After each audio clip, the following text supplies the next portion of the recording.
España se calcula que el monto de fraude y evasión asciende a unos 60.000 millones de euros y que el 70% es producido por grandes empresas o fortunas. España es uno de los países de Europa con el índice de fraude fiscal más elevado, en torno al doble de la media europea, lo que provoca que la presión fiscal en España se vea mucho más reducida. Esta diferencia se mide en aproximadamente un 6% menos de los ingresos del PIB.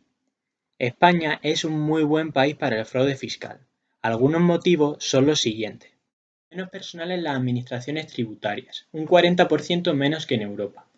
Los plazos de prescripción son bastante elevados, de hasta 4 años, lo que hace que dar con los defraudadores sea mucho más complicado. El volumen de jueces y fiscales es la mitad que en Europa, y su formación en términos fiscales es más limitada.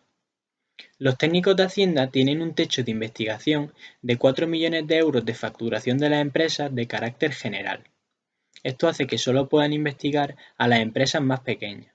En Europa, este techo oscila entre los 10 millones de euros.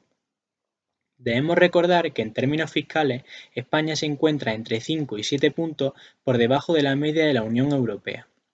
Y bien, ¿qué es la presión fiscal? ¿Qué mide la presión fiscal? La presión fiscal es la suma de todos los impuestos que pagan tanto los consumidores como las empresas, y se mide por el cociente entre lo recaudado y el PIB.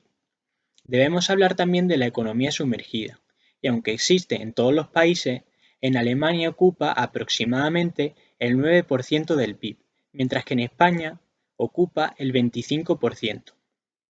Esta es una problemática que ha llevado a diferentes países de la zona euro a sancionar e investigar el delito del fraude fiscal, creando hasta una lista negra de las personas relacionadas con el fraude fiscal, llamada The Pandora Papers. Estos son unos documentos infiltrados de hasta 15 líderes internacionales e incluyen información que alude a 600 ciudadanos españoles.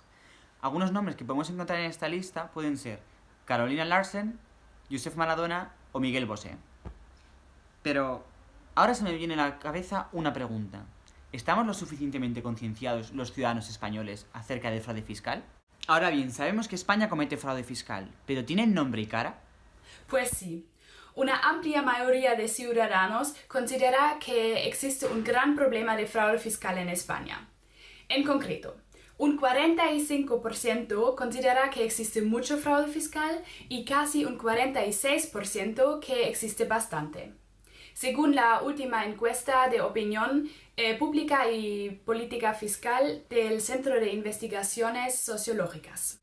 Por no hablar de opinión acerca de administraciones de justicia, pues 65% de los encuestados califica su funcionamiento como poco o nada satisfactorio.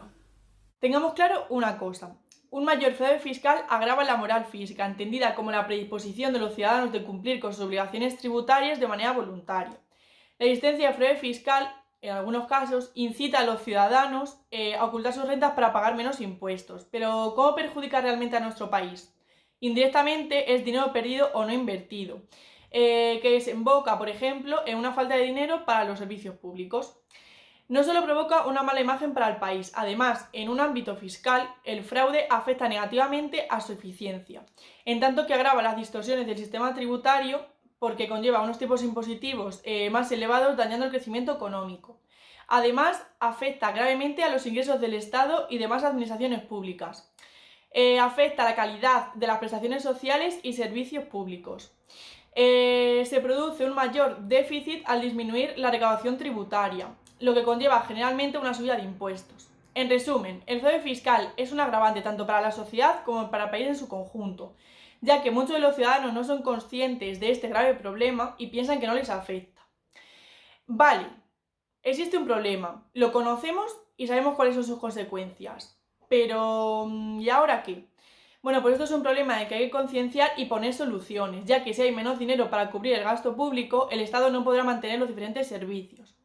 Hay que intentar buscar soluciones para evitar mantenerse a flote en situaciones de fraude fiscal, ya que si dejamos que se convierta en una vía de escape cuando las cosas no funcionan, el país se vería fuertemente condicionado por los elevados costes e impuestos.